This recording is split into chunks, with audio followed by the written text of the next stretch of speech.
of the groves, just like in the days of Elijah the prophet.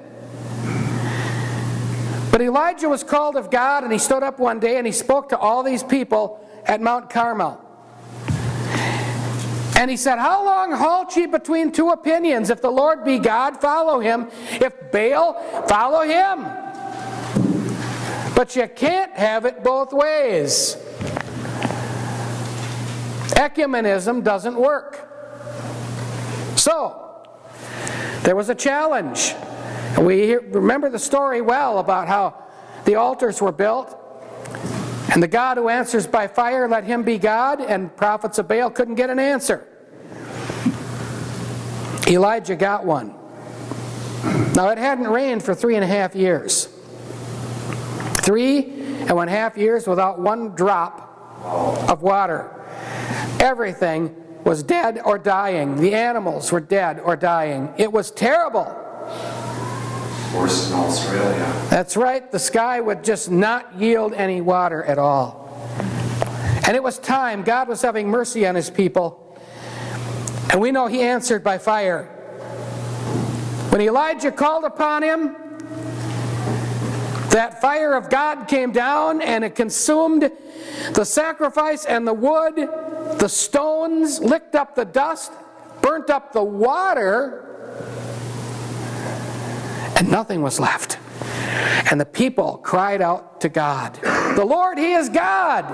The Lord, he is God!" He turned the hearts of the people unto the Lord. Now, Jezebel threatened Elijah that he would die. She would get him. So Elijah had to go into hiding. But before that, he prayed for rain. He went up on the mountain and asked God to send the rain. And God didn't send it. He asked him again, and God didn't send it. A third time, and he didn't. 4, 5, 6. What's the matter with Elijah's prayer? Nothing. It's just that there needed to be another one. How many people ever stopped one prayer short of getting their answer? They do accumulate. You're almost there, and you quit. You give up and you throw in the towel. You're almost there. The Lord revealed to one pastor one time that the people were singing and praying and they had church and so forth, and finally after everybody left and the door was shut and nobody was left there, then the power of God came down into the empty building. They should have stayed a little bit longer. Look at what happened with Elijah. Going into 1 Kings chapter 18. And verse 41 says, "And Elijah said unto Ahab, Get thee up." Now he was the king. "Get thee up, eat and drink, for there is a sound of abundance of rain."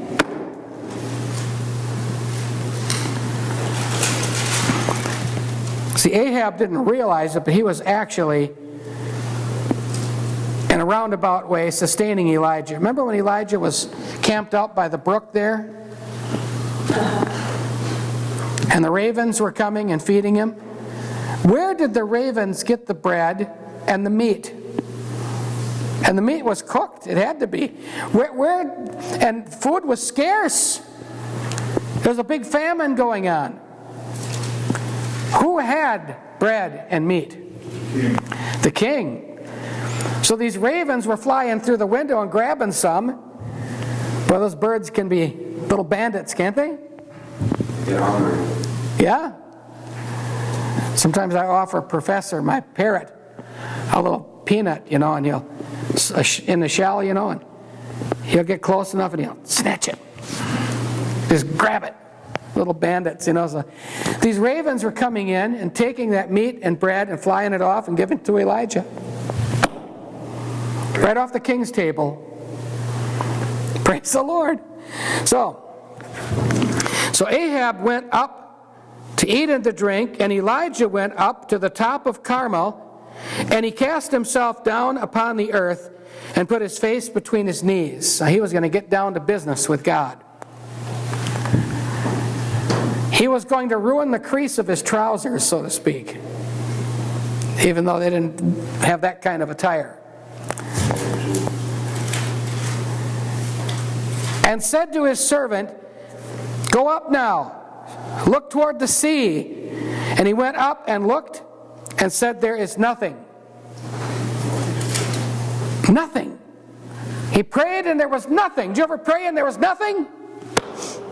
I have. I certainly have prayed and there was nothing. Then I didn't pray enough or enough times. Because God is not a liar. And he said, "Go again 7 times. This powerful man, Elijah, took him 7 prayers for the same thing? How can this be? And it came to pass at the 7th time that he said, "Behold, there ariseth a little cloud out of the sea." Sometimes we need that little sign from God, don't we? Amen. I prayed that way already too, where I pray I get nothing, pray I get nothing, nothing, nothing, nothing. Keep praying. Say, "Lord, I'm struggling here. Just show me some indicator. Just some little sign that I'm on the right track." And some little thing will happen that'll really build my faith up. And I go on from there. A little cloud ariseth out of the sea like a man's hand. Nothing to be... How's that going to water anything? Cloud the size of a man's hand rising up. And he said, "Go up, say unto Ahab, prepare thy chariot, and get thee down, that the rain stop thee not." He had that little sign that was going to complete his work of faith. And it came to pass, in the meanwhile, that the heaven was black with clouds and wind, and there was a great rain. And Ahab rode and went to Jezreel. And the hand of the Lord was on Elijah, and he girded up his loins and ran before Ahab to the entrance of Jezreel. He outran the chariot. Can you run in the Spirit?